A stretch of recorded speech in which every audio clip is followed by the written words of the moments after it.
We're actually working on something super duper secret, like top secret, like can't tell anyone what we're working on. However, I can drop you a hint if you like. I won't do it in a word, but I'll do it in like a sound effect. All right, you ready?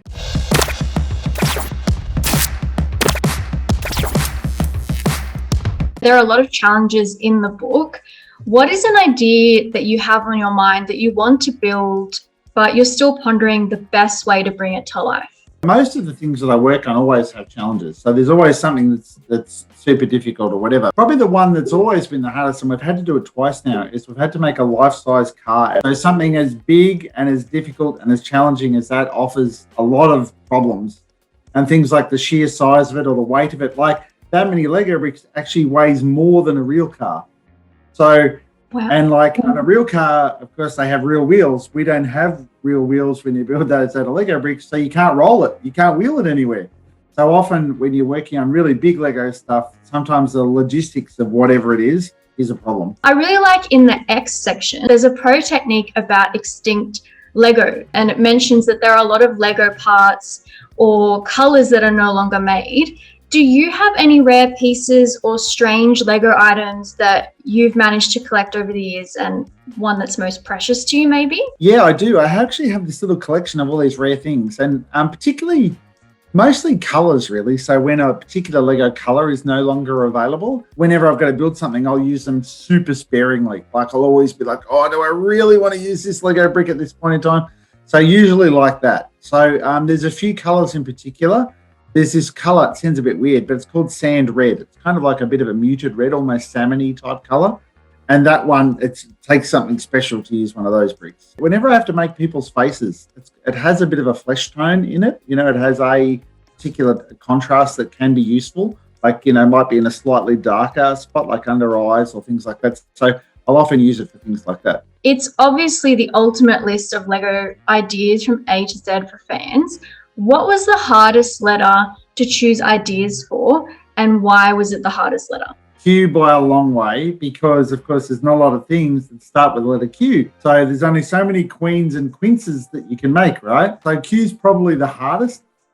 X was surprisingly difficult as well. So I had some challenges with those. Yeah, just the odd letters really.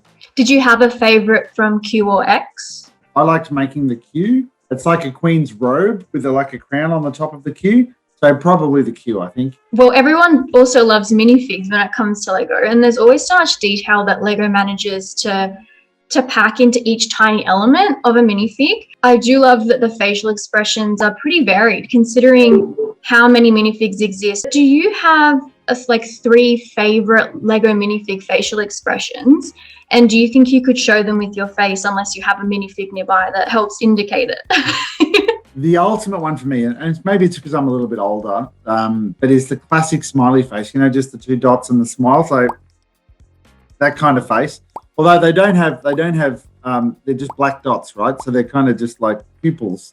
So they don't really have anything like that. Probably the other one that was a good one, it's a few years old now, but it's a bit of a classic. It's the scared face. I think the thing that makes the scared face so interesting is not only the mouth is kind of crazy, but they have little sweat beads coming down their forehead and stuff as well. So it's kind of like they're like, panic. That would be the face. And then there's one, it's only ever been in like 2 Lego sets. So it's quite rare, but it's a good one. They made a roller coaster set and they made a little minifigure head that's like that face. So probably those 3, I reckon. That's awesome. You had 3 straight away, and a rare one too. I definitely probably haven't seen the roller coaster faces before. Obviously, you're a judge on Lego Masters Australia. You've seen some of the most creative and difficult challenges for any Lego fan to attempt. So like every time there's a new one, I think, how on earth have you come up with another one on the show? In your opinion, which challenge from any of the seasons do you think would have been the most difficult for you personally, and why? You always have a thing for the very first series because people on the second and third and fourth series and stuff, they've kind of watched what's happened on the first series. So that's made it a little bit easier for them because they kind of understand, you know, this is how it rolls. This is the sort of stuff that goes. So I think that so we need to look at probably the first series. And I don't reckon you can go past the bridge challenge where you put weights on the bridges. I think that's pretty awesome. And that's hard. Having seen the challenge now and having done it a few times, I kind of know some of the tricks with it. But for a very first time, I think I would have been in the same boat. They do Lego Masters in lots of countries now, which is super cool.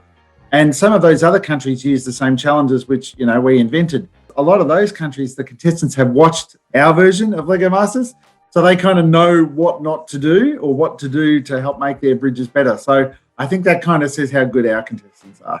Speaking of the show, the book has a great quote from Hamish saying that he loved reading the book more than the real dictionary. Was there any discussion or disappointment from Hamish when he reached the H section of the Bricktionary? Well, there's obviously no Hamish in there, but the good thing about our book in the Bricktionary versus the dictionary is we have a lot more pictures. So it's much easier for him, much easier. What are you working on at the moment, and what should K-Zoners keep an eye out for throughout the year? We're actually working on something super duper secret, can't tell anyone what we're working on. However, I can drop you a hint if you like. I won't do it in a word, but I'll do it in like a sound effect. All right, ready? Does that help? Hey guys, thanks for watching this video. If you want to check out more cool videos, be sure to like and subscribe to our channel. K-Zone you later.